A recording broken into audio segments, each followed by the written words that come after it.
All right. Good evening, Springs BOE. We're streaming on YouTube. Phone lines are open. This meeting is being recorded. You may begin. Thank you very much. I'm going to take attendance. Eric Fredrickson, Patrick Brabant, Kate Saris, Dermot Quinn, and Emma Field is not with us tonight. Well, welcome everybody. Thank you for being here this evening. Please stand for the Pledge of Allegiance. Pledge of Allegiance. Flag. It's the States of America. To the Republic which stands one nation under God, indivisible, with liberty and justice for all.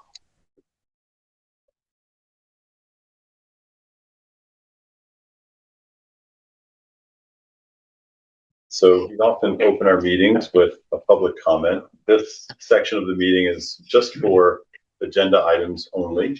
We have two public comments, one for an open comment and this one being for just the agenda items. And I always like to set the table for our public commentary with the following. Ladies and gentlemen, we are about to convene into the public comment period of our meeting. It's absolutely crucial for us to hear from our community members about their concerns and issues and appreciate all of your comments. While we may not be able to respond to your comments and questions tonight, we do take them very seriously and want to have sufficient time to process and research issues, if need be, so we can respond thoughtfully at a future meeting or have the proper staff member get back to you at the appropriate time. I also want to point out that under state and federal privacy laws, we're unable to entertain any comments or questions about school personnel or any individual identities. On these matters, we'd ask you to go through the appropriate administrative channels. Finally, we intend that our school board meetings serve as an example to our students, that members of our school board and members of our community can deal with controversial issues in a civil manner and demonstrate mutual respect. In that spirit, we ask that all speakers and members of the audience maintain civility and respect for any divergent views that may be expressed. And we ask that speakers please address their comments to the board directly rather than the audience at the podium.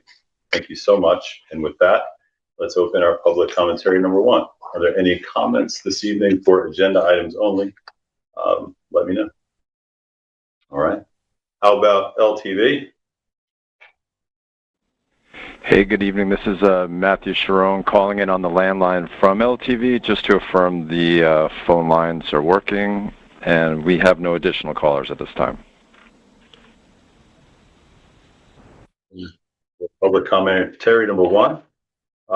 At this time, we're going to have our second budget presentation, which includes general instruction, special education, tuition, ELL education, and other instructional areas.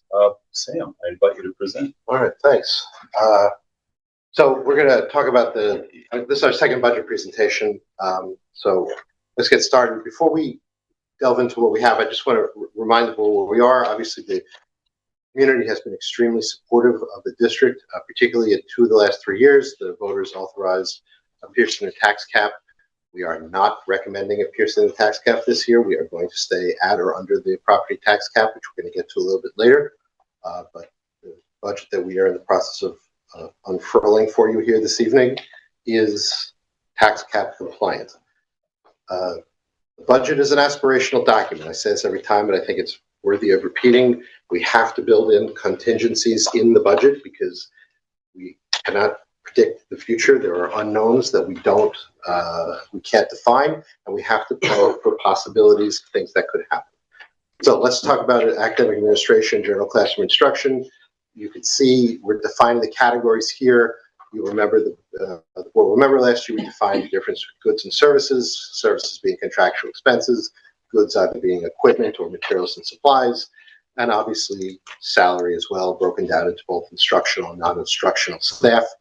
Here in Springs, we have 80 teachers and support staff who oversee the instruction of our students, along with 3 academic administrators. Big item in talking about the academic costs of the operation of the district is tuition paid to East Hampton for education of high school students. We talked about a minute ago that the budget is an aspirational document, and this cannot be illustrated any more clearly than in this slide. The numbers that you see there represent what the administration is estimating to be reasonable predictions of what your tuition needs are going to be. The tuition is currently there. Currently we have fewer kids than are listed there. The graduating 12th grade is roughly the same as the incoming 9th grade, but you have to plan for contingencies, because if a student shows up and you have not budgeted for that student, you are going to have to cut something else in the budget to afford the 9th grade or the high school education for that student. It's simply not a matter for debate. So we're recommending these numbers as what we think would put us in fair stead for what is possibility with contingencies for tuition to East Hampton. There's a 1.8% increase in the tuition. That was a voter-approved contract that was worked out last year. The 1.8% increase is certainly less than was the past contract. If I can put on my Springs hat, we negotiated a very good contract. If I put on my East Hampton hat, I said, you really got us on that contract. So, but that's where we stand in terms of what we're recommending to you as the tuition that you reasonably can expect to need and have some contingency. Student shows up, students show up, people come and go all the time, and so you need to plan for possibilities. So this is the proposed budget for academic administration, general classroom instruction. You can see that there's actually a decrease. There's several reasons for the decrease, and tuition is the bulk of it in that there are fewer students. Now, could you make that number lower? Sure, you could go even lower, but I think that we've said several times here, you really shouldn't, because it's just not smart budgeting to have a budget with no contingencies. But you can see that's where we are in terms of the academic instruction.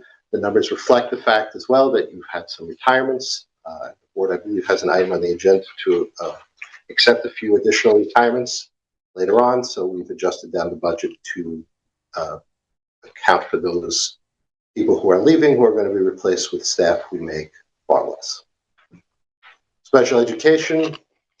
This is students who need specially tailored instruction for whatever situations they may bring to the school. Small class sizes, one-to-one aids are possible, various supporting instructors, speech language pathology, physical therapy, OT, and in rare instances, students who have to go to other locations to receive their education, residential placements, BOCES placements. Those decisions are not reached willy-nilly. They are reached with the Committee on Special Education, and they're designed for each student in an individual education plan, an IEP, that governs the services that are brought for those students. So that's one area of unique education. ELL is another area of unique education that we need to budget for. Obviously, there are a number of students who are new to this country who need to receive some supplemental instruction in English, both for beginners, people who are a little bit way into that process, people who are exiting that learning process. So that's ELL education. And then we have another area that we have to budget for of special instruction, guidance, counseling, and health. Obviously, anybody who's been through school knows the importance of these individuals and the value that they bring to a student's education on a daily basis. So for this area of the budget, you can see where we stand. There's some increases. There are that increase that you see there in special education. You can see the yellow box at the bottom. We're calling attention to it is because of an increase in salaries, just the way sometimes things work out with the teacher salary schedule. But in general, this is how we're planning for this unique area, these unique areas of the budget. One of the best things about Spring School is your very extensive co-curricular and athletic activities that you offer for your students.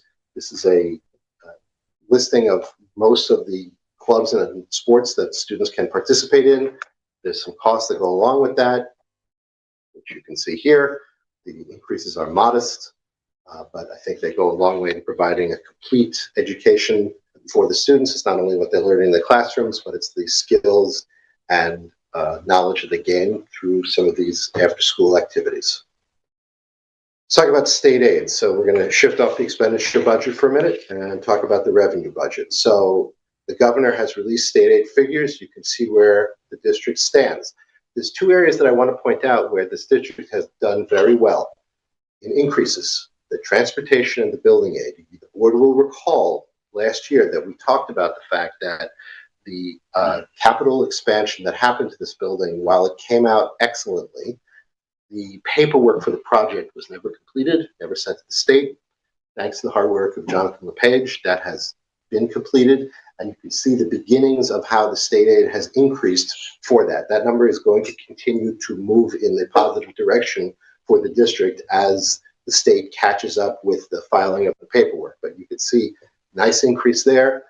Also with transportation, we've done a great job in how the transportation is organized, in partnering with East Hampton for services, in providing the services within the district itself. So you can see the increases there. The top line, foundation aid, you have the 1%. This is what the governor has suggested as the increase for all districts that don't meet certain need categories that are not applicable to us here. Traditionally, and there's no guarantee, past outcomes are not guarantee of future results, as they say on television, that traditionally the legislature has improved on the governor's proposal when it adopts its budget. We are supposed to see an adopted budget by law by April 1st. The state has had a casual relationship with that date in the past. I'm not confident that we're going to see it again this year, but hopefully they will be close to on time as possible so we can go to the voters with a budget in which the state aid is reflective of the actuals instead of the projected. Until we see something finalized by the legislature and signed into law by the governor, we are going to be going with the governor's proposal because we don't have, it's too risky to do anything else. That's where our state aid. Just so you can see, just another comment on state aid. The bottom, all but the top line are aids that are driven based on use. The top line is where the state has the most discretion through its various funding formulas to affect the aid that districts get. All right. Property tax cap has been around now for about 15 years, but it's worthwhile to just review it so we all know we're on the same page about what it says. It essentially says that the levy can increase by no more than 2% or CPI, whichever is plus several exemptions. The common exemptions, none of which apply this year, are capital costs and pension. Excuse me, capital cost applies, but the pension does not apply this year, the pension exemption. So property tax cap is not straight 2%, it's a 2% plus the exemptions. Capital cost applies, the pension costs do not apply, the exemptions do not apply this year. That was clear as mud. But here is I'm going to give myself an F on that slide, but here are the numbers so you can actually see how we did the calculation. This is the formula of how you calculate the property tax cap.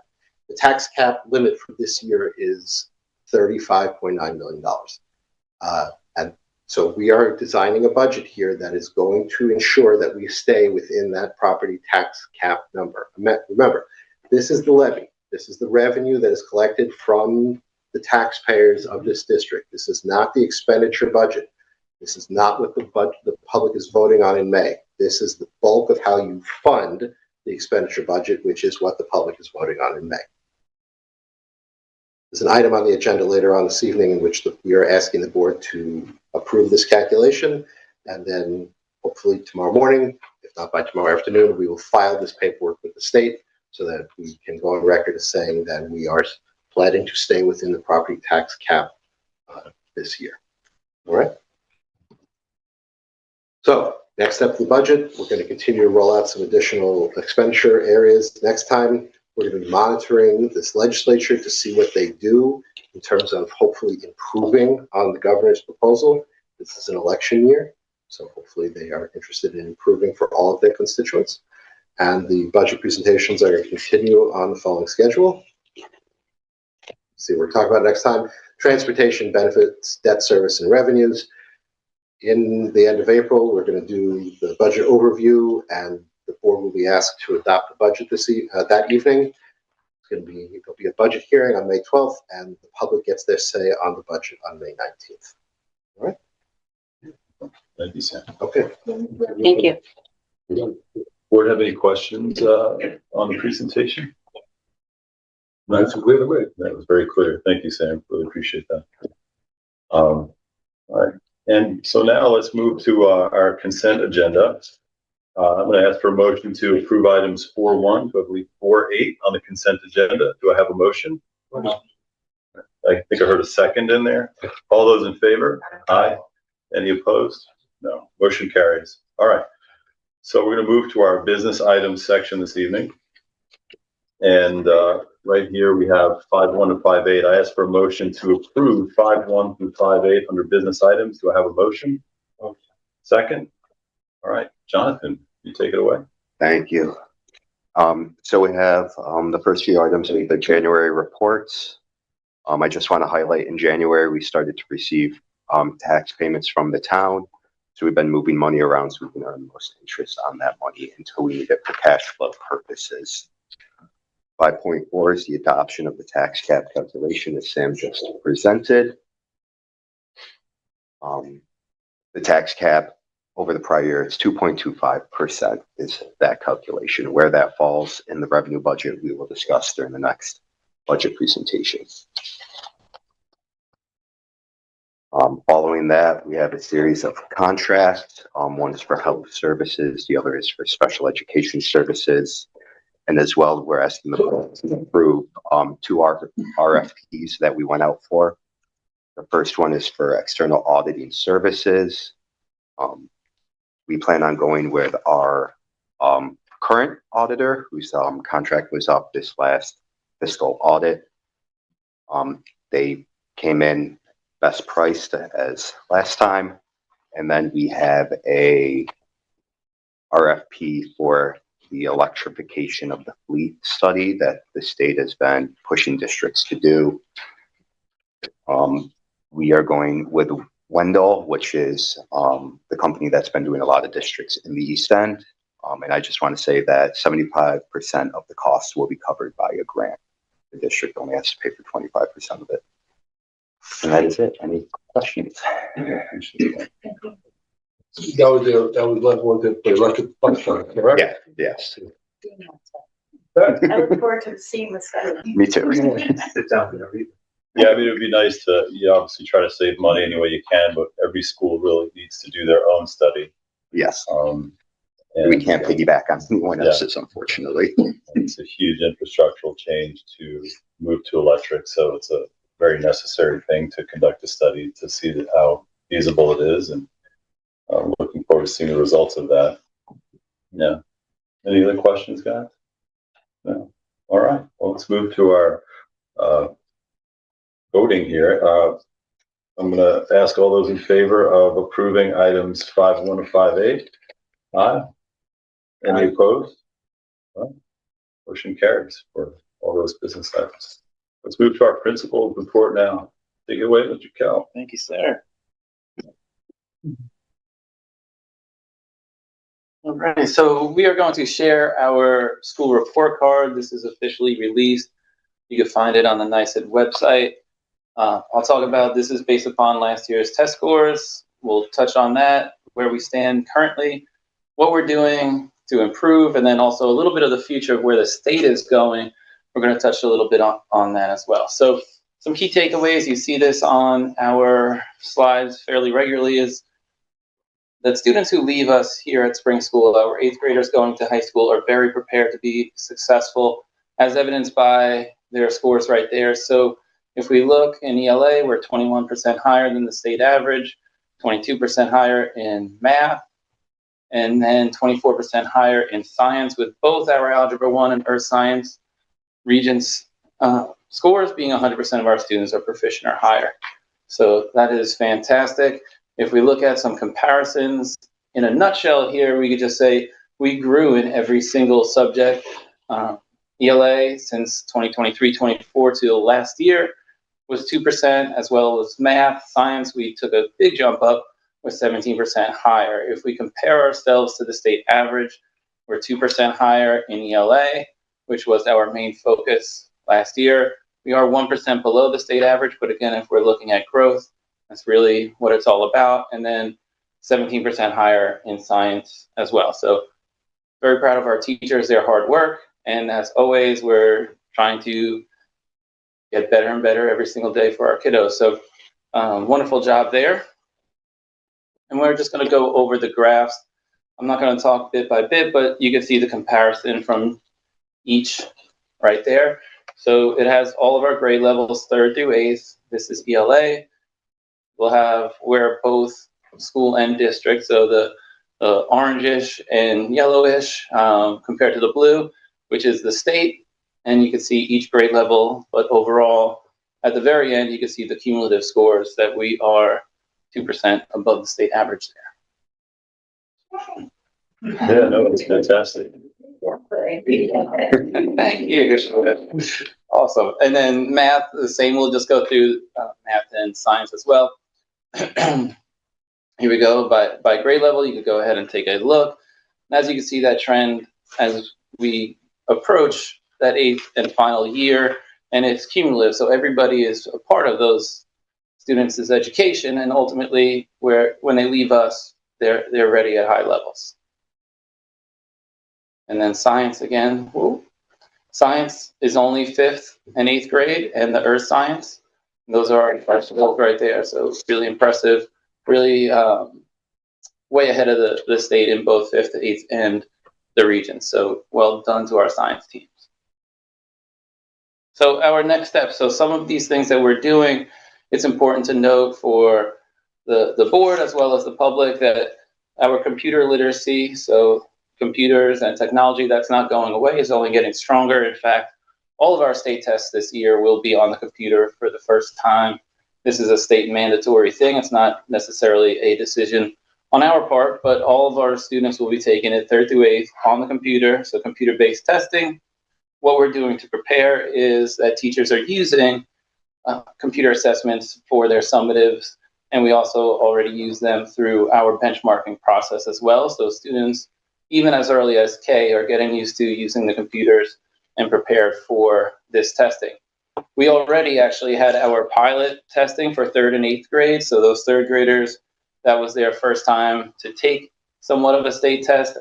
Last year, 7th grade didn't take the assessment, so we had our 8th graders piloted as well. So they get a little practice round. It's not anything that's scored. It's just a way that they could see all of the manipulatives and things that you could do on that state test. You just don't want the computer to interfere with the base knowledge of what's going right, because it's a new medium that they're taking on. Their fluency in the computer is something that, as you practice, they'll be more comfortable, so that it's a true representation of their knowledge and not disruption in medium or something. Exactly, and ultimately we have to, and our teachers are doing a great job of it. Not only are we exposing our students to taking assessments online, but we also have to teach those strategies. Okay, this is very different than pencil, paper, and going forward. So they're using all the tools that the computer provides during the testing and exposing our kids to that. Our students, they grew up with this. They're much more comfortable than us as adults feel, and that's their preferred medium, and that's how they excel. So they're,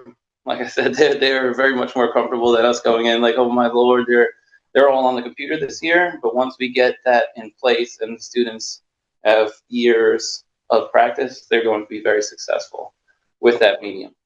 We do have a bunch of stuff from the state. We have our literacy initiative and our numeracy initiatives that's coming from the state.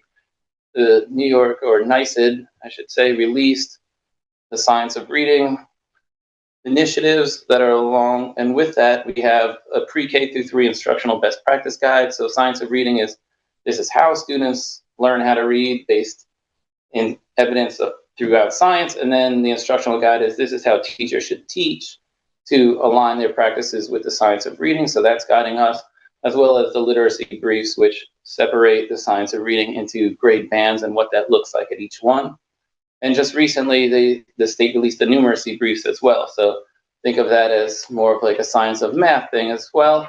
And what that is doing is making sure our kids are learning at high levels in terms of math fluency. And so one note on math, and we're in the heart of it right now, is we are working on adopting a new math curriculum for next year. We've observed 3 programs right now, and a 4th the week we get back. And then we're going to go through the process of working with our teachers and math team to ultimately decide what we're going to do for next year that's going to help our kids maximize their potential. A couple other things we have going on here, our MTSS program, that's It's ultimately a multi-tiered system of support. Sometimes you've heard it called RTI, or response to intervention. That's a proactive way where we're helping kids who we see might be struggling. And then we have AIS, which is the way we help kids as evidenced by state tests and benchmarks who we know are struggling. We support them as well. So we have a proactive, reactive response, and we use data on multiple levels to find our students, find the gaps in our teaching, and support them. So this is where the state is heading. Some of it, I have to admit, it's mainly heavily based in high school, but what we have to do, we're preparing our kids for that. So ultimately, here we are with New York Inspires. There's 4 transformations here. You can see what I'm going to touch on is the portrait of a graduate, which is what directly impacts us the most here at Springs. This is ultimately the state's version of the portrait of a graduate. This is what they want our students, our high school students, when they leave 12th grade, being prepared to do. So you could take a look at those indicators there. In the heart of it is cultural responsiveness and sustaining education. And ultimately what we're doing, if you look at the blue section around, this is 21st century skills. Our students will have all the facts in the world in their hand in half a second, through internet, through AI, etc. What we need are effective communicators. We need students who could critically think and work with a broad group of teammates ultimately. So here's the portrait of a graduate. If we look at the interesting part would be the learning expectations in the middle there, where the state, and we don't have word on this yet, but hopefully it's K-12 where they're adjusting and prioritizing the standards. We do that here as a school in terms of teachers groups that they, for each grade level, they're looking at what's the most important to learn. But if the state says, this is what you ultimately have to learn before you get out of this grade, and then give you support in teaching that, that'll be very great for us as well. And then lastly, here's the theory of change. So this is from the state. If they go through with New York Inspires and those 4 indicators, then what will happen? Ultimately, you can see great things for our students prepared for the future, ready to learn.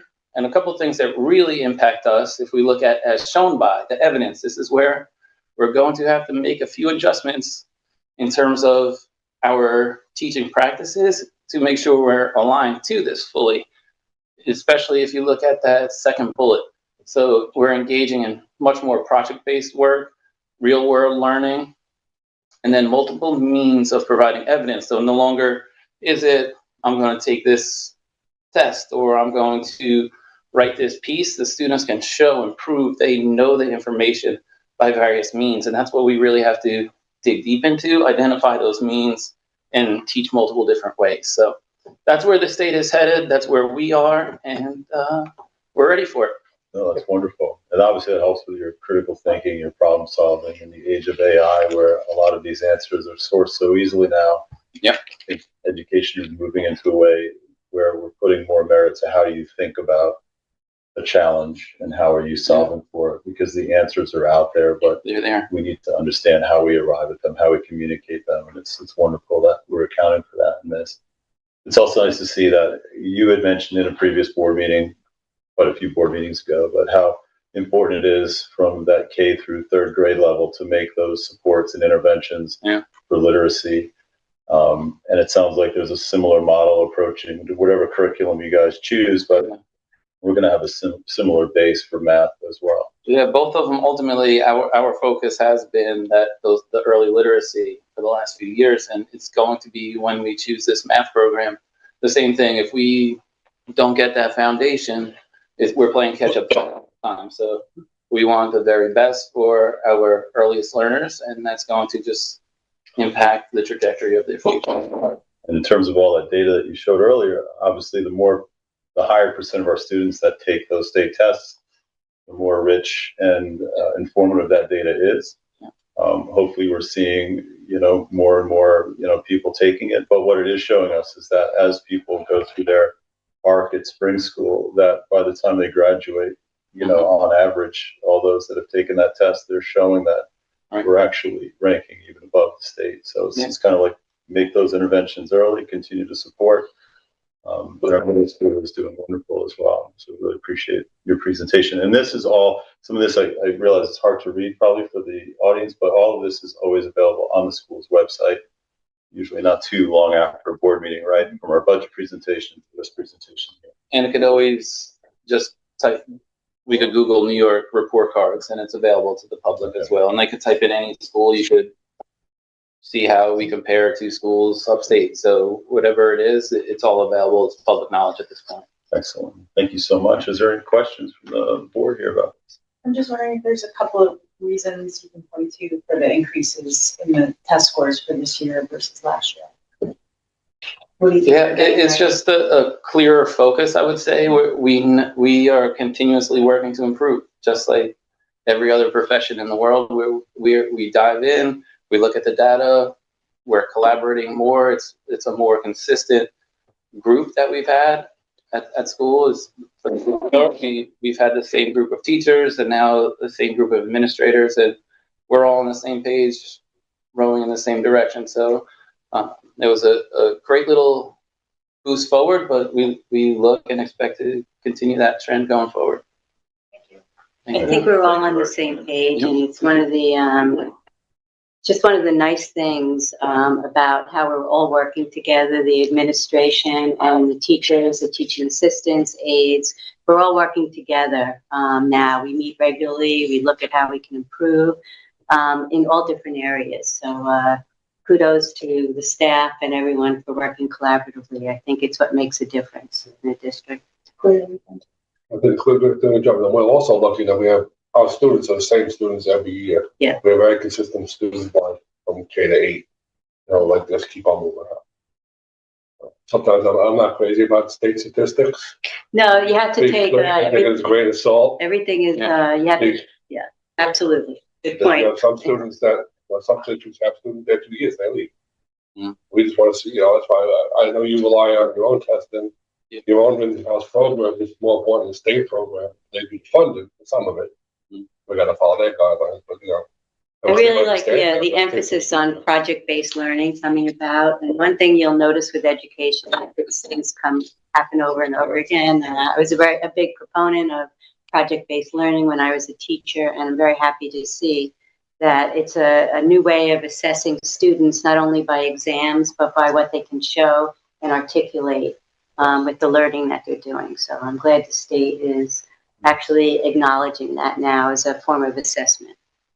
One thing I did not mention, it was on the bullet point, but another thing that the state is encouraging and actually requiring next year is not specifically a course in it, but financial literacy and climate literacy or climate education as well. So there's two components that we're going to have to incorporate into our curricula already, which is going to also benefit our students. So being prepared to be fiscally sound moving forward as they become adults is a great thing.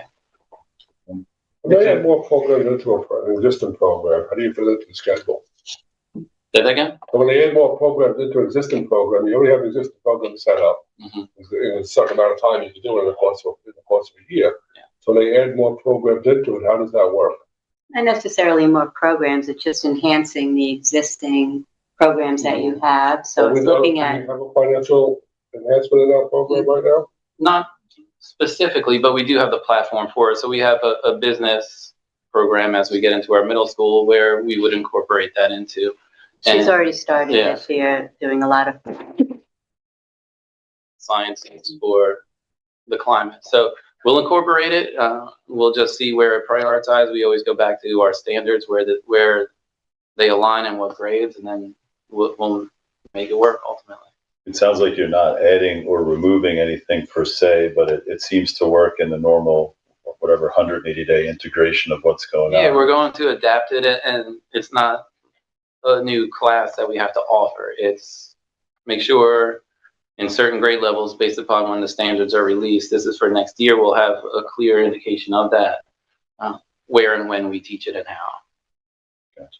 Yeah, it's not, I guess it's a matter, sometimes some of these topics might be in the system already, and it's just a matter of where you focus your attention, but it's not like students, in exchange for this, like a quid pro quo or something where now that we're doing this thing, this financial, we're not going to do this It's anymore. incorporating what you're already learning into financial literacy. So if you're learning about percentages and you learn about PMI and getting mortgages and different things and learning how to use the math that you learn in real life situations, which is what makes sense. Unfortunately, They're like applied learning, right? No, it's just, I'm never going to use it. Well, no. No, thank you. Are there any other comments or questions? All right. Thank you again. All right, so we're going to move on. We have another presentation coming up from Project MOST, which runs our after-school program for students here. I invite Rebecca Morgan. Oh, thank you so much, Rebecca Morgan. Actually, go by Taylor too. Okay. It's okay.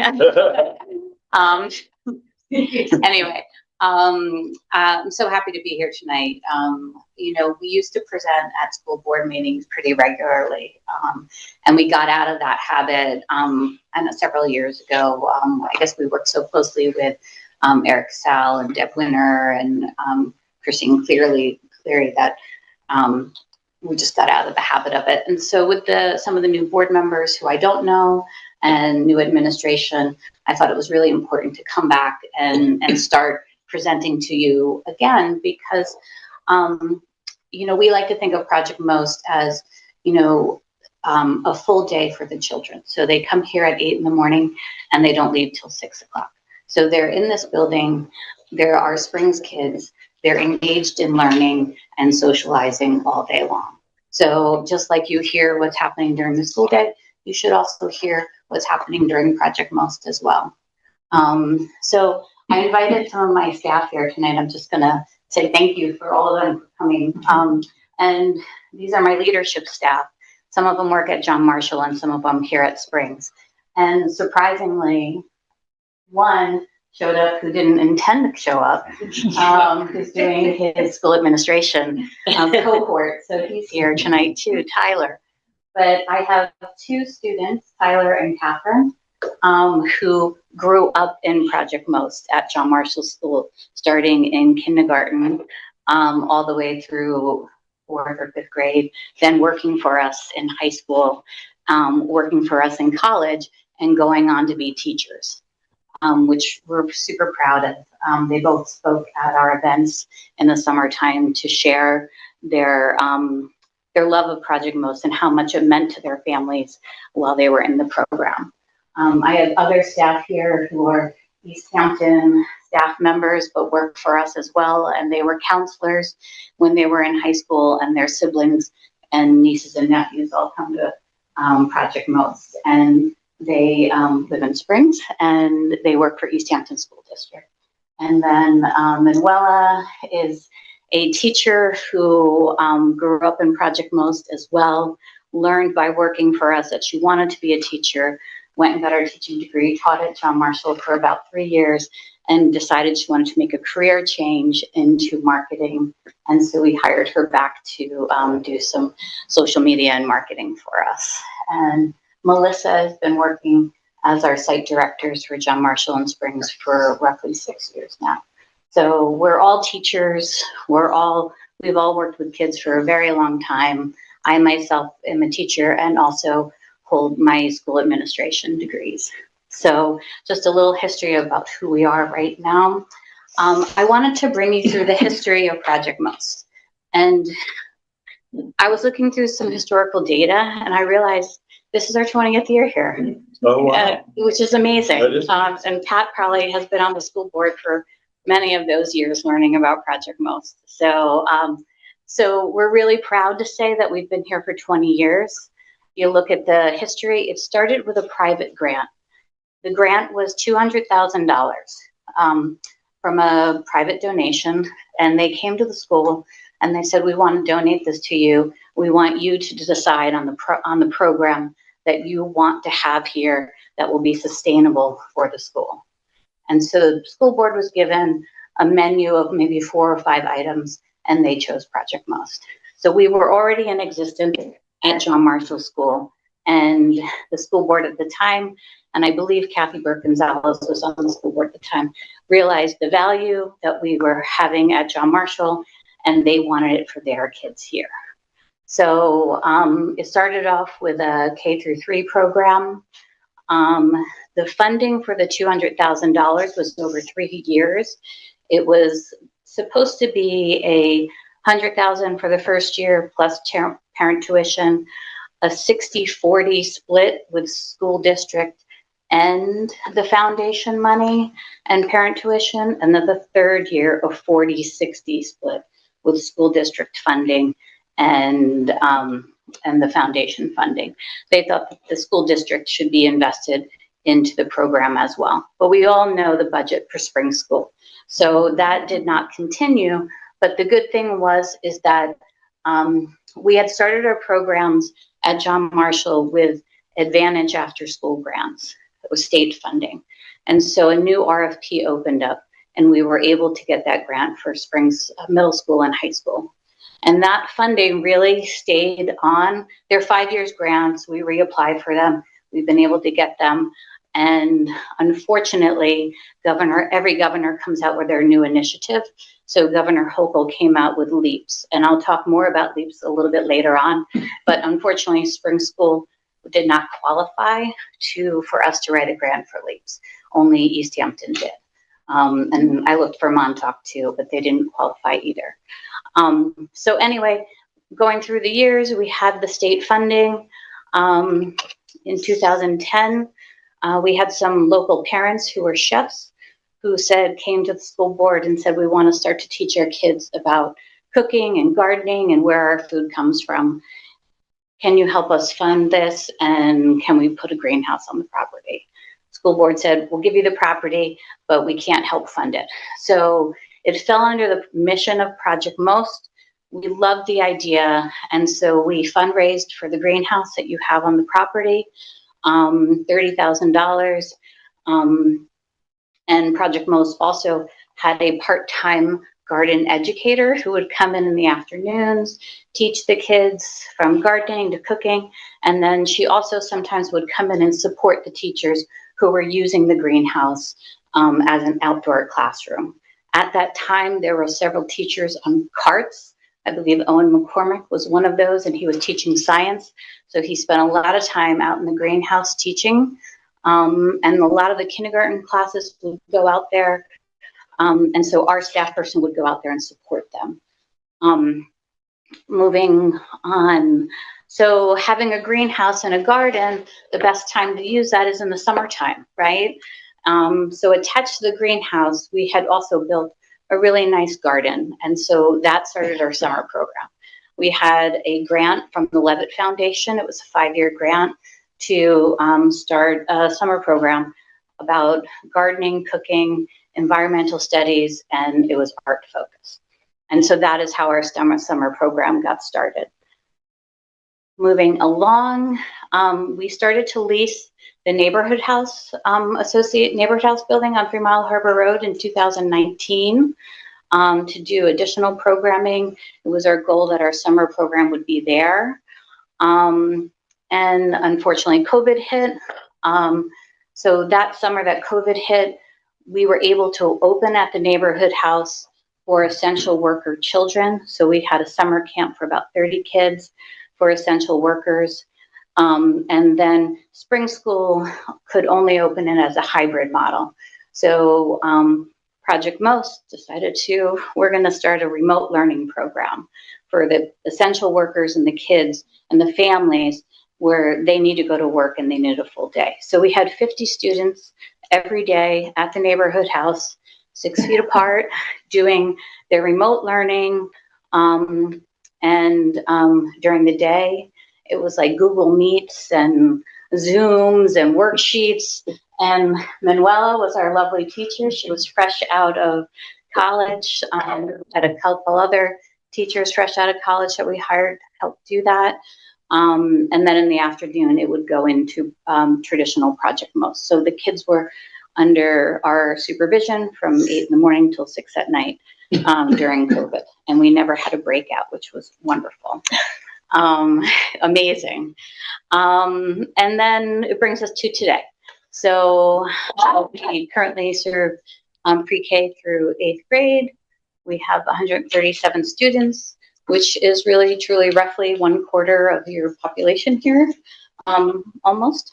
And so that's sort of the short end of the 20-year history with Project Most here at Spring School. Thank you. When I think of Project Most, I like to look at it this way.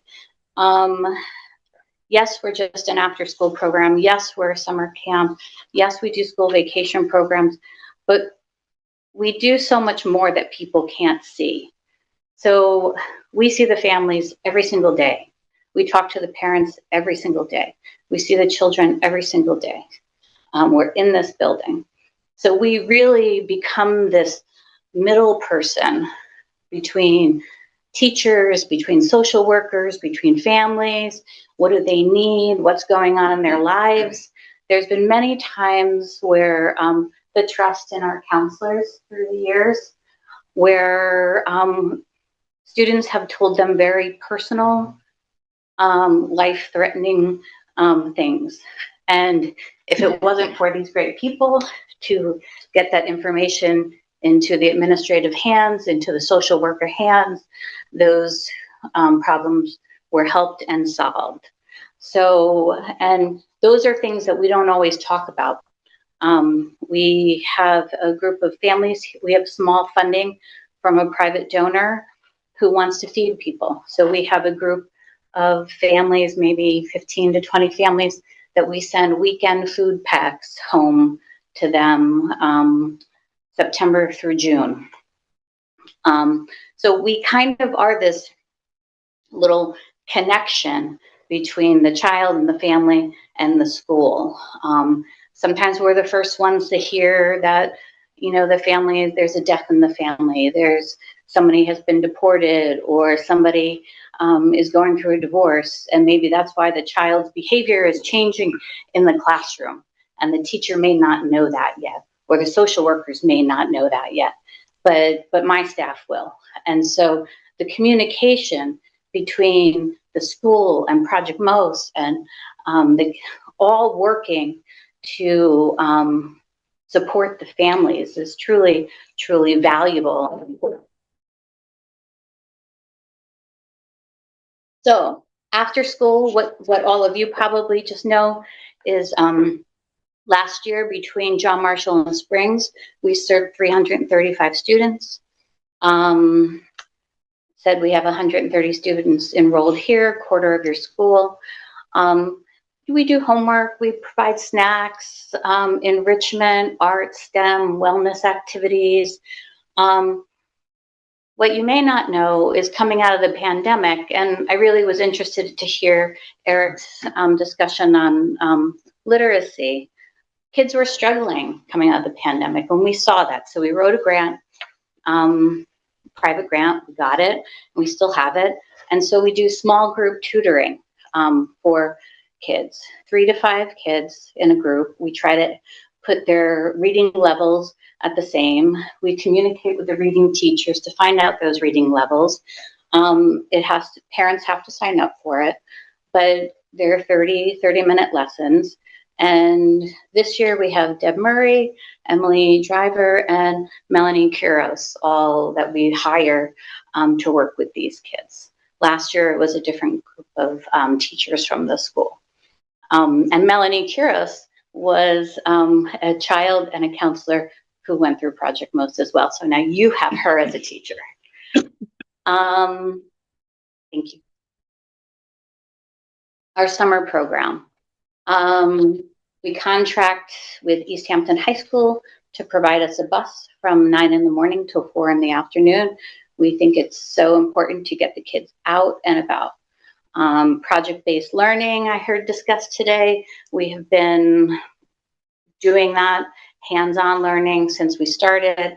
We want to get those kids' hands messy and dirty and to see the world. So they're going to museums, their Parish Art Museum, the church in Sag Harbor. They go see how the shellfish are down at the East Hampton Shellfish Hatchery. They're over at Duck Creek learning about art and artists. They're at Amber Waves.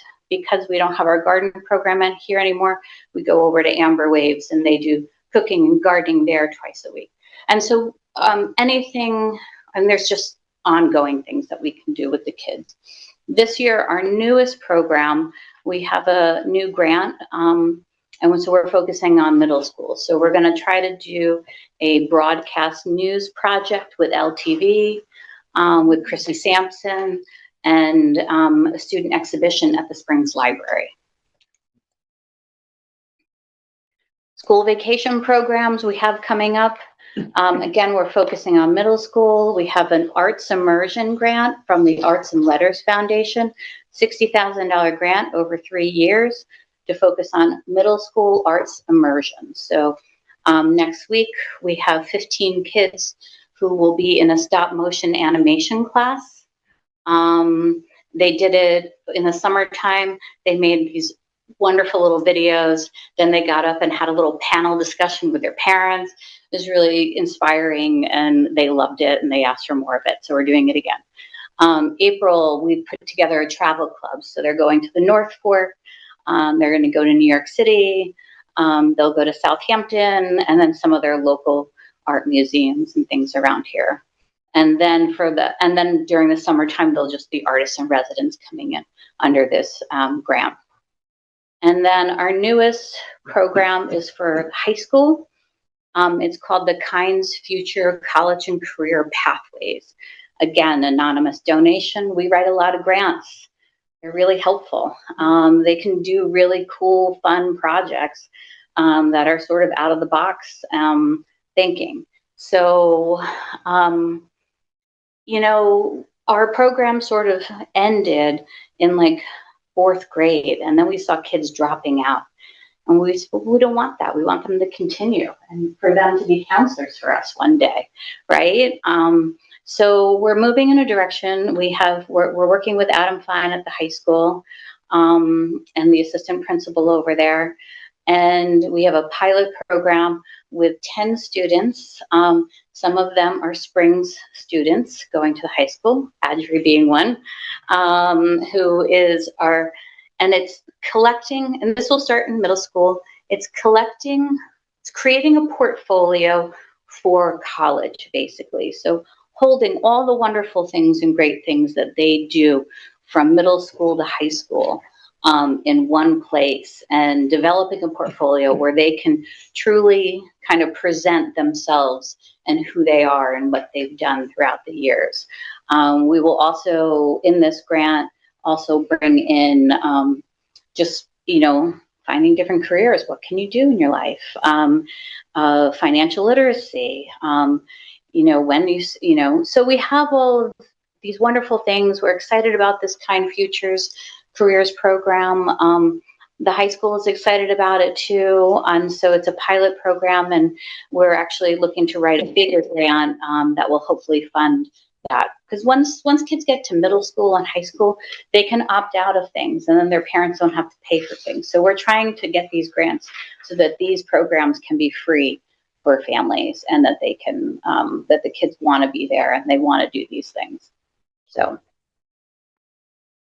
okay, funding. So I talked a little, we try to keep things very affordable for working families.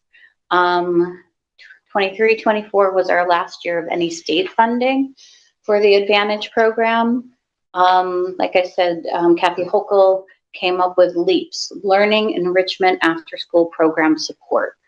You had to qualify as a 50% or more economically disadvantaged student population. Well, we all think that that would be Springs, right? Well, unfortunately, Springs did not qualify. So I wanted to share this, and I'll give it to you, Nancy. Maybe whatever data the state education department had on Springs School, they did not qualify. Those are the school districts that did qualify. One of the reasons is because they don't have a cafeteria. And they use the free and reduced lunch rate to determine poverty rates. It's something we've been looking at. We've started looking at because it's absolutely it's not indicative of what our population is. And I mean, if you need help with parents, you know, filling out forms and stuff, like I said, we see a quarter of your parents here to do that. And I know that's the reason. I know that's the reason why Montauk didn't get it either. It's unfortunate because these schools need it. East Hampton just squeaked by with 50%. So, but our grant for East Hampton is $550,000 a year. And we have the same exact population. I know. Basically, as East Hampton You does. do. Yes. Absolutely. So if there's any way that we could shift the data or change the data, or Project Most can help in any way. When I found this out, I went to Fred Thiel at the time, had him write letters to advocate. I talked to Deb Winter about it. So No, it affects our state aid as well, and it's something it's very challenging. So understood. So anyway, these are last year and this year are years without any state funding for spring school. We're trying to keep our programs as the same as John Marshall, so one isn't receiving more than the others. We're finding other ways to fundraise for it. We do events, we write grants. But we give about $200,000 away every year for financial assistance. That was last year. We're predicting about the same. And if we're predicting right, 80,000 comes from just the Springs after school program. Our funding structure is really parent tuition, government school district grants, private foundation grants, and fundraising efforts. And then lastly, we've been in the news lately about our building. So we had a dream of having our own space and being able to do things within our own space. It doesn't mean that our after school programs would leave, because John Marshall and after school programs are site-based, and it doesn't make sense to transport kids to another building. Plus that building won't be able to house the number of kids that we have currently, but it will house our summer program, school vacation programs, weekend programs. It will act as a community center for everyone in the community.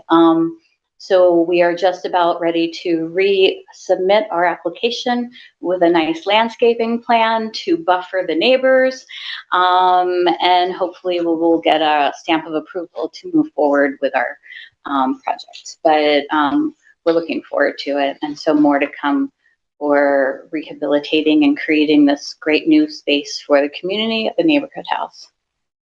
So, anyway, and so just a bunch of pictures. So anyway, of those cute kids. So I think you all should be very proud to say that you have Project Most as your after school program. Many schools do not have this. Many programs are for-profits. Many programs just sit and do homework and then let them run around the playground. Although some days that might look what we do, but there is a lot more in depth to what we do. But you should be very proud to say that you have Project Most in your building. And we're proud to be here too. We're very happy. Thank you so much for sharing this. I think it's important for the community to know there's so much that you do, but it's very hard to see, from all the different perspectives. And I think they can build awareness to what you guys are doing, which is wonderful. We appreciate it. Thank you. Thank you. Thank you. Thank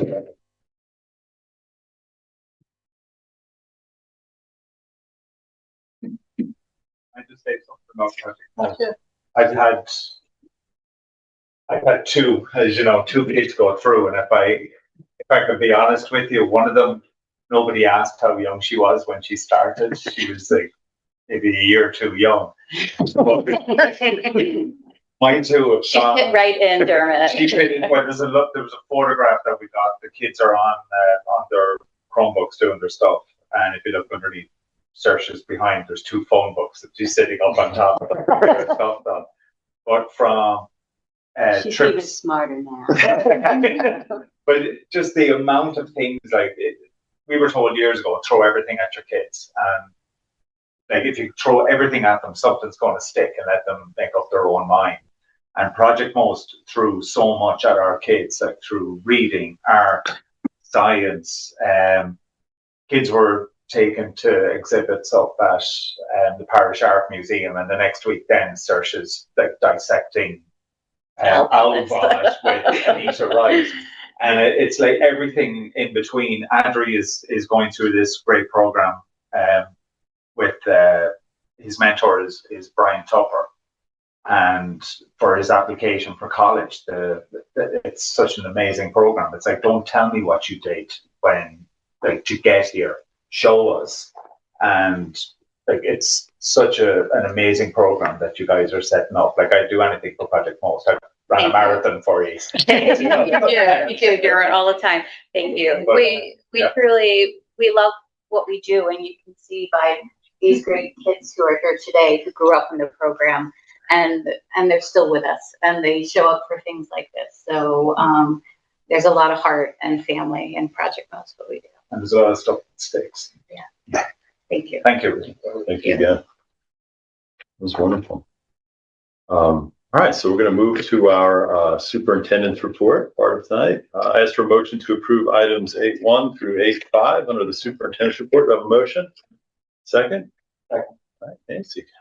Okay, first I just wanted to say thank you very much to Project MOS. My daughter worked in Project MOS as a high school student, and it's really, and to all of you that came here, it really is a wonderful experience and helps you when you go out into the real world. All the experience you're getting working from Project MOS is going to really be beneficial to you as you go out and about. She's still somebody that everyone looks to for guidance because I think it started back in Project MOS. But thank you for all you do for our district. We have, and for the board, we have an early morning program for our kids that come here. We have an after school program. I think these are programs that are very needed by our families. So to the board for supporting all these programs, I give you accolades. I think it's really important for our community. And thank you all for being here and for what you do. I truly appreciate it. So just want to go, as we start, we have a couple of retirements that are coming up. And I just want to say at the end, at our June meeting, we're going to acknowledge all of our retirees. So I'm just going to mention them briefly this evening, and we will have a little celebration for them when the time comes. So first we have the resignation of Tracy Frazier, who is going to be retiring at the end of this year. She's a beloved teacher. She was here when I taught. We spent a lot of time discussing both somebody who's so passionate about education, and she's going to be a great loss to the Springs District. We're so glad for all that she's given to our students, and also to the camaraderie she's had and the leadership that she's provided to fellow teachers. So she'll be retiring at the end of this year. As I said, we'll be acknowledging our retirees in June. And then we also have the retirement of Jerry Tapia, who's been here for many, many years as well. Once again, this is how old I am, not that they're old, just me, but I worked with both of them as a teacher here in Spring School. Terrific educators. Jerry Tapia is a special education teacher. She's provided so much support for our students with special needs over the year, has traveled a long way for many, many years to come here and be a part of our community. So we're looking forward to acknowledging them in June. And I just want to say I really kind of brings tears to my eyes as people that I worked with are retiring as we come up. Also, we have a couple donations I just want to mention. Very exciting. We're accepting the donation of Billy the Bearded Dragon. And if anyone has the opportunity to go visit Sandra Vecchio's room, Billy is living in, as Miss Janice once mentioned, if she ever dies and comes back as a pet, she wants to be Miss Thomas's pet because I want to be in her care. terrarium and the environment that she set up. She donated this Hammock. yes, a hammock, just a condo. beautiful terrarium with a beautiful stand, and the kids are really enjoying it, having it in their classrooms. So we really appreciate donations like that to the school district. And we also accept a very generous donation from the Travis Field Memorial Scholarship Committee, who's donating $1,000, and it's going to be allocated to the school's baseball and softball programs. Very, very thankful for that scholarship. I knew Travis well, and it brings tears to my eyes thinking about it, and I am so appreciative to the family for keeping his memory alive and for continually thinking about the spring school. So just want to mention those things. And then just going forward, just have a few updates of what's going on in the school. And then as we do always, our enrollment report. Just want to mention it's been a really special month for our middle school students. We had a very accomplishing month, and I just first have to say kudos to the students for their outstanding performances in Mary Poppins. Anyone that went to see it, it was truly, they were just astonishing. The casting was perfect, the music, backdrops, choreography, they just all left me in awe. And the hard work and dedication of our students and staff resulted in a really magnificent, it was just beautiful. I brought a couple of friends with me to see the performance, and they were in awe as well at how just wonderful everything was about the production. So also appreciative to Guildhall for having that be a venue for us. It's really makes it special being able to perform there. And then also just want to mention this past Saturday, it was a very difficult decision for me to do as a superintendent. It's one of the hardest things we do is deciding whether school's going to be closed, events are going to be closed during weather, trying to weigh, you know, that families all have obligations, and we want to make sure students are safe as well. But we had a robotics competition that took place this Saturday, and it was extremely cold, and it started snowing, and our kids had to leave here at 6:00 a.m., and we made the decision to let them go. They really, really wanted to go to compete so that they could move forward. And we just want to give them, you know, just a lot of kudos too. And this is the first year that we've ever had 3 teams. And we had the Thunderbots, the Lightning Bots, and the Firebots. And we want to congratulate them all for showing up first that early in the morning and in the difficult elements. And they did really, really well. And we're pleased to share that the Thunderbots qualified for the next round of the robotics competition in Hicksville on Sunday, March 8th. And in addition to them doing so well at the competition, they received the Innovation Project Award. And they'll be presenting at an upcoming board meeting to just show that all they accomplished on that day. And according to their coach, Ms. Hamilton, she quoted, "You should have seen them present to the judges. Their poise, pacing, pronunciation, and most importantly, their knowledge of the topic were quite impressive. They didn't skip a beat and confidently answered the judges' questions. The team worked extremely hard, and their commitment to robotics truly deserves applause." So we congratulate the Thunderbots, and we wish them continued success as they move forward. And just want to also mention that this month and over the last couple of months, we have a math team that we've created this year that's comprised of teachers and administrators, and they've been reviewing different instructional programs that are aligned, as with Mr. Kell mentioned, the new state mathematics standards. And they're going to be selecting a program that we're going to be implementing in grades K through 8 next year. And as Mr. Kelt noted, the districts are required to implement these as part of the new standards and the New York State Portrait of a Graduate Initiative. So we want to thank the teachers and administrators for their thoughtful work and participation in the process. And we look forward to choosing a curriculum for next year, working over the summer on professional development, and being sure that we're providing our kids with the most up-to-date curriculum and teaching and learning. As Mr. Kell mentioned, we really are looking at making sure that it's project-based learning, that kids are active and that they're involved in their learning, and are excited about having a really strong both literacy and math curriculum as we move forward, making sure that, as we mentioned before, it's not just about testing, it's also about being sure that our kids are getting experiences that are going to help them to be successful in life, and that they're excited to be in school and they're having fun learning as well. And also want to mention our 4th grade students visited the Liberty Science Center in Jersey City this past week.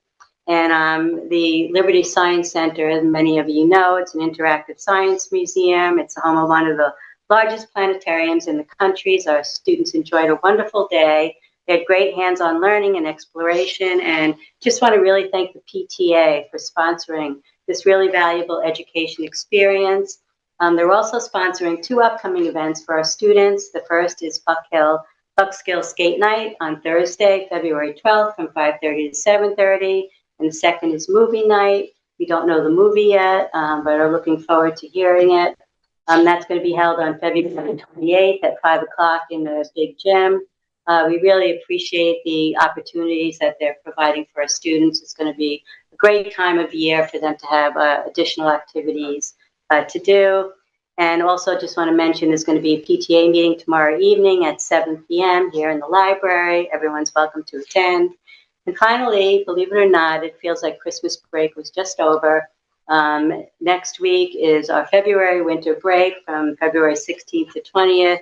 Just want to say we wish everyone just a safe, restful, and nice time with your families over the break, and look forward to everyone coming back and getting ready for a really positive. Hard to believe we're going to be at the end of the school year coming up soon. So, thank you. Thank you. Yeah. That's wonderful.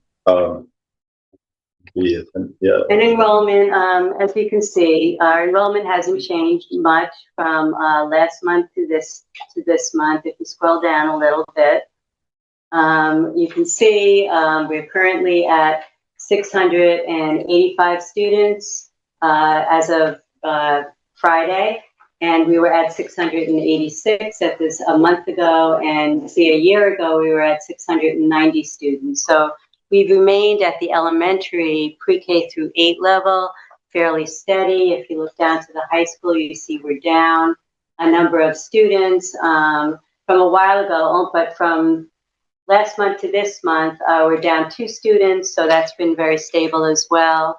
And as you see, we are down significantly from a year ago, and that's due to a lesser population that moved up last year. We have a greater number of students going into the high school next year, but fortunately for us, the same amount, almost the same amount, will be exiting in 12th grade. So we're looking at remaining basically stable to where we are this year. We do have a large middle school this year, so we are going to have some increase in costs as we move forward. But then if we look down at enrollment going past our current middle school, it will be smaller as we go forward, years going 3, 4, 5 years down the road. So it's something that we are going to be continually looking at to be sure that we're being smart in how we project our staffing and all our tuition and all those things going forward. Thank you, Nancy. You guys have any questions or comments or anything? No, thank you very much. Yeah, we really appreciate everything that you guys are doing, especially this time of year when you have to find activities. There's still a lot of exciting things going on. I appreciate the enrollment report too. It honestly gives us a glance at what we're looking at down the road for our financial planning. But I know my daughter being in so huge 8th grade class right now, so not yet.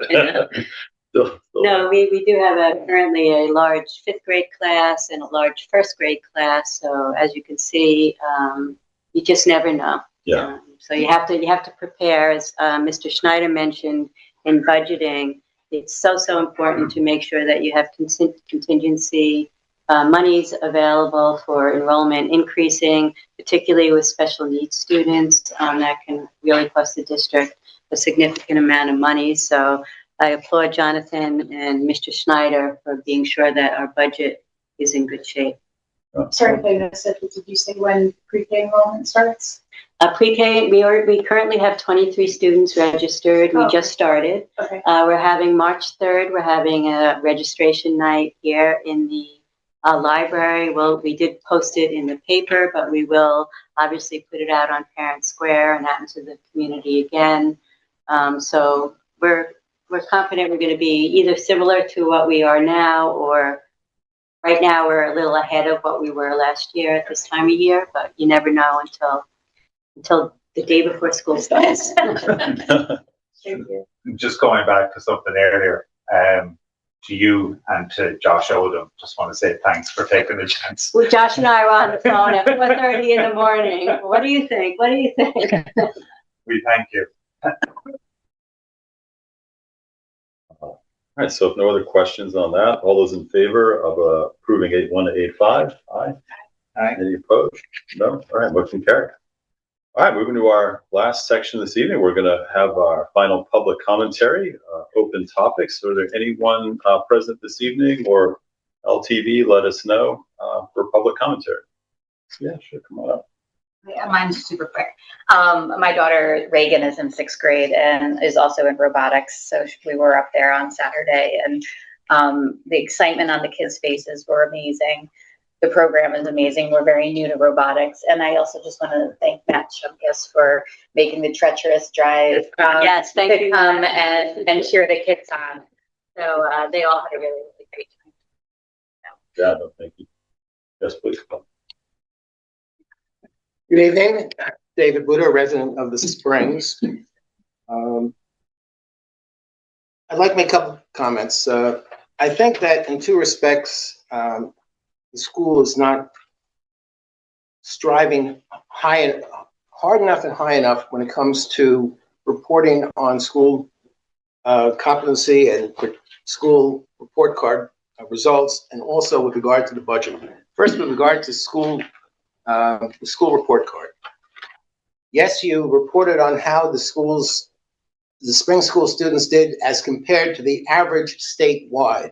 What I think would be a much more meaningful statistic would be, if available, to provide a comparison of how our school's students do to the geographic cohort, either Long Island as a whole, Nassau and Suffolk, or Suffolk alone. I think that would be a lot more meaningful. I'm sure the state has the data. I think that's what you really should be striving for, is competency and success as measured with our neighborhood schools that have a comparable expenditure level for supporting the school budgets.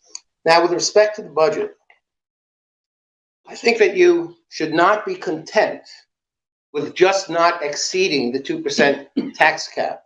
That should not be your goal.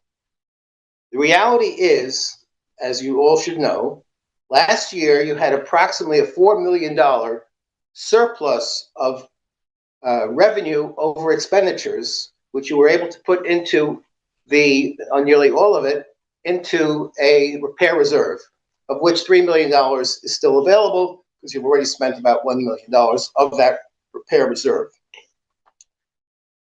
And one of the reasons, and I bring this up because tonight's budget presentation, focused primarily on the cost of tuition. And the superintendent has just given a report on enrollment. And when you put those two things together, I see a problem. I see a problem because last year's budgeted for 374 high school students and budgeted and required the taxpayers to pay $11 million, more than $11 million to support tuition. This year's proposed budget at this point is budgeting for 354 high school students, and yet the enrollment report shows that we are currently at 321. That's 35 students less than last year, and last year we budgeted for 374. And that's a large part of why you had such a great excess of revenue over expenditures. What you should be looking to do is be not just smart with your budgeting, but be prudent. Yes, you should have contingencies. You have a fully funded 4% unassigned surplus, which is $1.5 million. You have that. That's there. Your rainy day fund is fully funded. If you have a few extra students that show up, you have that money available. You don't need to constantly, year after year, over budget and overburden the taxpayers of the Springs.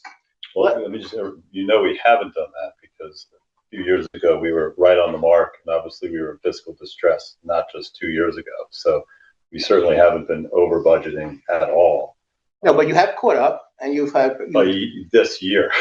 So this for the isn't past some perennial historic thing. And, you know, the second that, you know, it's like you finally have money in the account and then all of a sudden it's like, all right, let's stop savings and let's stop planning. We are just now fresh out of fiscal responsibility in the state's eyes. And, you know, we're planning just right appropriately. Don't rest on your laurels. Well, obviously we haven't, but I'll let you. But, you know, you have your $1.5 million surplus contingency fund at the ready.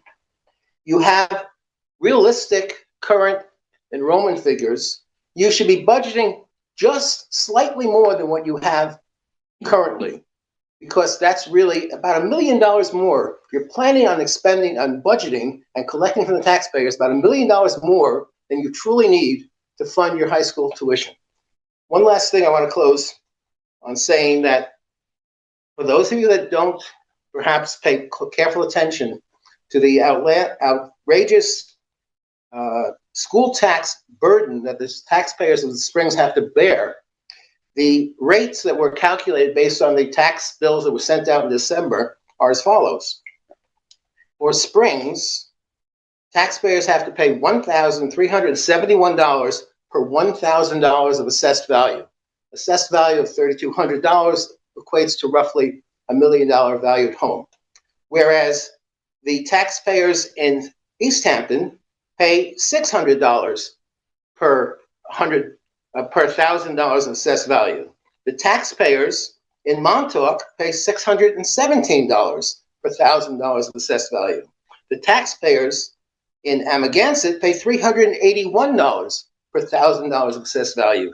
And yet the taxpayers in Wainscott, even though they had a major increase about 2 years ago, are only paying $273 per $1,000 of assessed value. Taxpayers in the Springs are overly burdened because unfortunately we don't have a consolidated school system. We hope perhaps in the future.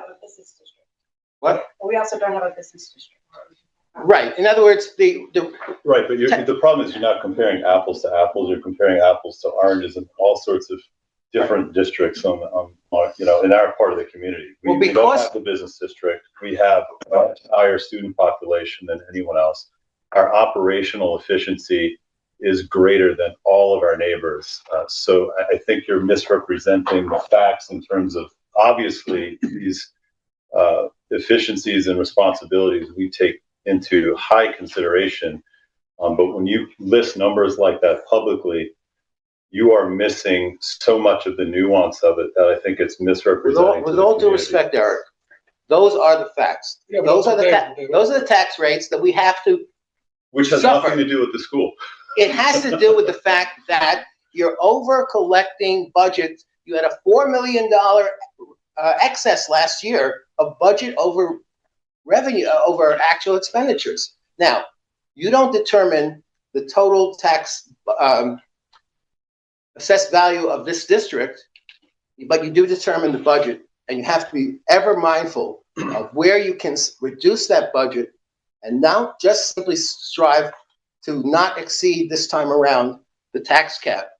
The taxpayers of the Springs are hurting, and you can help them, and you should try.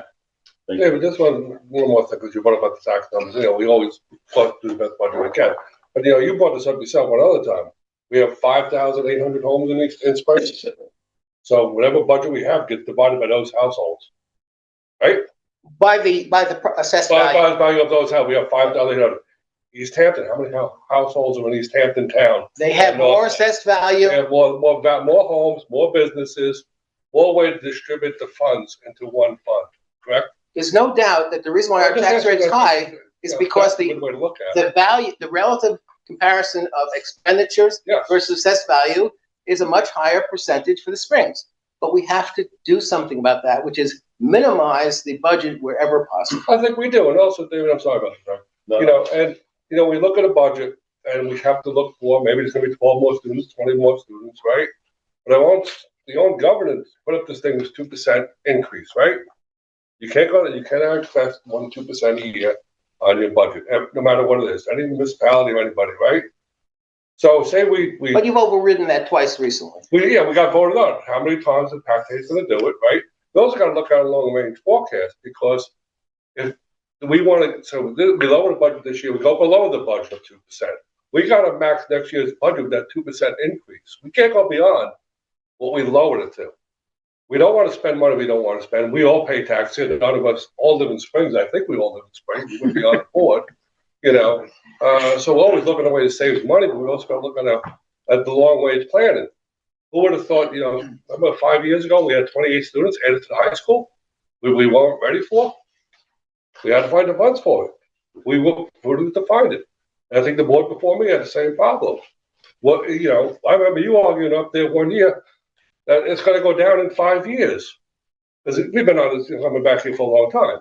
We haven't seen, we did the BOE Stenopolis on population growth and all that. It has gone down. But it was totally wrong. If you looked at what they gave us 10 years ago, it is totally wrong what they said 10 years ago, it really is today. You know, yes, Springs has gone down a little bit. It might go down. But we don't know that for sure because East Hampton's unaffordable. Amagansett unaffordable, right? Every other township is unaffordable. Springs is the last one, and right now we're at a $1.2 million value home in Springs. So who knows what's going to happen? But we don't know what's going to happen. We don't know what's, we can't put, is 42 students something too many? Maybe that's something I'll look at, which I'm glad you brought up. No, but be fair to us, though. Be fair to us when you say that $1,300 versus $200, $300. It's not a fair analysis, but you divide it by how many people paying the bill. It's not a fair analysis. I just too want to just chip in and say I appreciate when Mr. Buda's I do too. Input, because it's not easy trying to predict what's going to happen in the future. And I just have to say, from when I came here and to starting to work with Mr. Schneider and Jonathan, I feel very confident in their expertise and in we're constantly talking about, obviously it's part of our job, finances, our budgeting, and I feel that they are completely looking out for the district and looking into the future to be sure that we're not in bad shape going down the road. And one of our goals, and one of the goals the board had when you hired me, is that we don't have these spikes like we've had, so that we do not have to pierce the cap again in the future. We don't want to do that. We want to make sure we keep things even so that we don't have those huge bumps. And absolutely, if enrollment goes down, we're going to be looking at that. And if we do see a pattern, we're going to be addressing it as we go forward. So your concerns are definitely warranted at this time. It's a very changing time. We're doing a lot with regionalization. I don't disagree with you. It's a big topic about what's going to happen on Long Island with enrollment decreasing overall, and if districts are going to have to consolidate. And we've started, as I said, with the regionalization. That is actually one of the reasons we're in good fiscal shape now, is because of the money that we've saved because of the shared services that we're doing with our surrounding districts. So we are addressing the situations, and we will continue to, because it is an uncertain time. And as we go forward, we're going to constantly be looking at these things. We're going to look at the enrollment in East Hampton, if it's going to be staying at a lower level, if it's going to be going up. We're not sure, because as I said, we have some grades that, you know, we didn't expect to have 76 students in first grade, but we do. And those things, you know, we're not exactly sure where things are going to go. So we want to be sure that we create a budget going forward that remains balanced. And as I said, I feel very thankful that we have business officials in the district that are really competent and are making sure that we're doing the right thing for the district. My point was just that the standard that you should strive for is not simply not to exceed the cap this year, but to have the budget as low as it reasonably can be. And the first thing I see from tonight's presentation is the question of how many high school students you're preparing for next year, and is that number unreasonably higher than it should be? Appreciate it. Thank you. Are there any other comments from inside this evening? How about LTV? We have no callers on the line. All right. Yes, please. My daughter's in first grade here at Spring, so I just want to say thank you to everybody for everything you're doing, and especially Project Most, because my family couldn't live our lives without you guys. It's fun to that. Oh, thank you very much. Yes. I have one quick one. Yes, please. Christy Lamonda, just one plug, because it is February, and that means March is coming soon. March 1st is Special Olympics bowling tournament. So it's at the All-Star in Riverhead again. It is hosted by Whitney Riedlinger, really. It's hosted by us. So we are excited to do that. We've been planning. Again, we were out in the snow on Saturday also, having practice. And so we're excited for that. And we look forward to telling you all about it in the future. Thank Wonderful. Thank you very much. Any final takers for this evening? Going once, twice, Cell TV, still no one? Still no one. All right, we'll make a motion to adjourn. Do I have a motion? Second. Second. All those in favor? Aye. All right, thank you, everybody.